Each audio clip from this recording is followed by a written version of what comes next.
Discrete mathematic की series में अगला टॉपिक है रिफ्लेक्सिव रिलेशन। रिफ्लेक्सिव रिलेशन क्या होता है?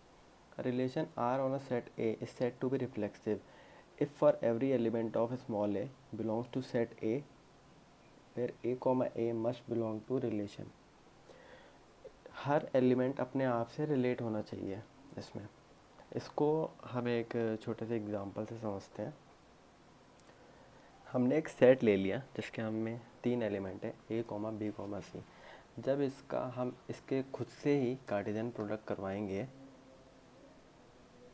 तो हमें कुछ ऐसा कुछ मिलेगा।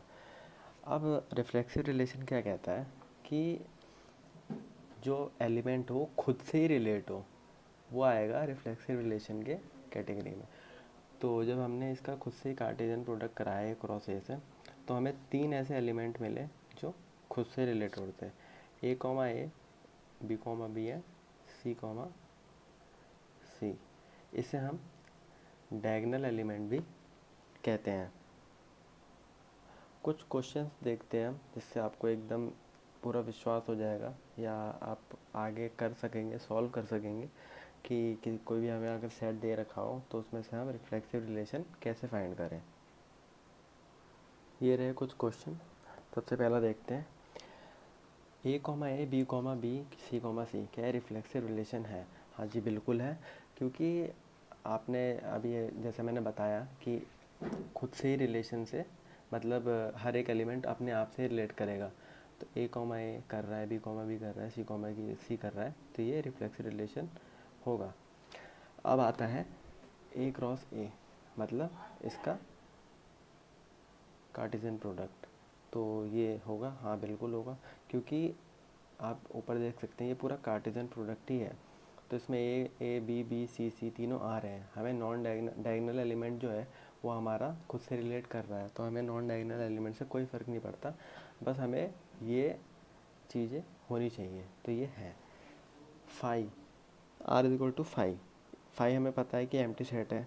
क्या एक वैलिड रिलेशन होता है? हाँ ये वैलिड रिलेशन होता है, लेकिन ये रिफ्लेक्सिव नहीं हो सकता। इसमें इसका क्या मतलब हुआ? इसका मतलब है ये एम्प्टी सेट। अब एम्प्टी सेट खुद से रिलेट तो नहीं कर सकता, तो ये रिफ्लेक्सिव रिलेशन नहीं होगा। चौथा आता है A, B, B, A, B, B। हमारे पास यहाँ 3 एलिमेंट थे A, B, C। हमें A तो मिल गया, B मिल गया, लेकिन C जो है वो है मिसिंग।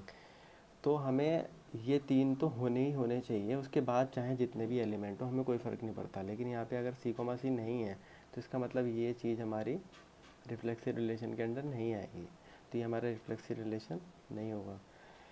पांचवा आता है A, B, C, A, B, C। इसमें हम तीन जैसे कि देख सकते हैं A, B, C, तीनों लाई कर रहे हैं। बाकी हमें कोई फ़र्क नहीं पड़ता कि बाद में क्या है, बस वो 3 आने चाहिए। तो ये 3 हमारे आ रहे हैं, तो हमारा ये भी रिफ्लेक्सिव रिलेशन है। अब बात आती है स्मॉलेस्ट रिफ्लेक्सिव रिलेशन की और लार्जेस्ट रिलेशन की। चलिए वो देखते हैं।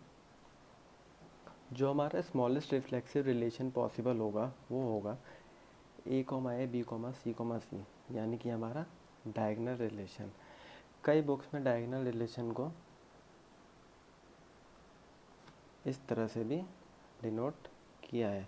अगर आपको ये कहीं दिखे किसी बुक में तो इसका मतलब है ये स्मॉलेस्ट रिफ्लेक्सिव रिलेशन और डायगोनल रिलेशन है। फिर आता है largest reflexive relation. Largest reflexive relation हमारा A क्रॉस A, यानी A का जो सेट होगा उसका जो होगा कार्टेशियन प्रोडक्ट होगा। और आपको पता है कार्टेशियन प्रोडक्ट में आपका जो हमारा डायगोनल एलिमेंट होगा वो तो लाई करेगा ही करेगा। तो जो हमारा लार्जेस्ट होगा रिफ्लेक्सिव रिलेशन वो होगा A क्रॉस A, यानी कि कार्टेशियन प्रोडक्ट। अब आती है बात कितने रिफ्लेक्सिव रिलेशन पॉसिबल हो सकते हैं, तो आइए उसको देखते हैं। How many different reflexive relation possible. हमारी जो भी टर्म होगी उसमें कितने रिफ्लेक्सिव रिलेशन पॉसिबल हो सकते हैं। तो जो हमारा सेट होगा सेट A, उसमें हम n एलिमेंट्स होंगे। n एलिमेंट्स जो होंगे वो हमारे डायगोनल एलिमेंट्स होंगे। तो जो हमारे डायगोनल एलिमेंट्स होंगे उनकी पॉसिबिलिटी एक ही बार होगी। जब हम n निकाल देंगे तो हमारे पास n स्क्वायर माइनस n बचेगा। n स्क्वायर माइनस n क्यों बचेगा? जब भी हम सपोज़ a था, इसकी हमारे पास 3 थी, तो इसके जब कार्टेशियन प्रोडक्ट करेंगे तो 3 हो जाएगा, तो 3 3 9 हो जाएगा। 9 हो जाएगा तो ये हमारी टोटल आ जाएगी। n हमें पता था 3 है जो हमारे डायगोनल थे, और जो बचे वो 6 है। तो 6 को हम कैसे डिनोट कर सकते हैं? n square minus 9। समझने के लिए 3 square minus 3, 9 minus 3 is equal to 6। तो हमारी जो 6 होगी वो नॉन डायगोनल होगी।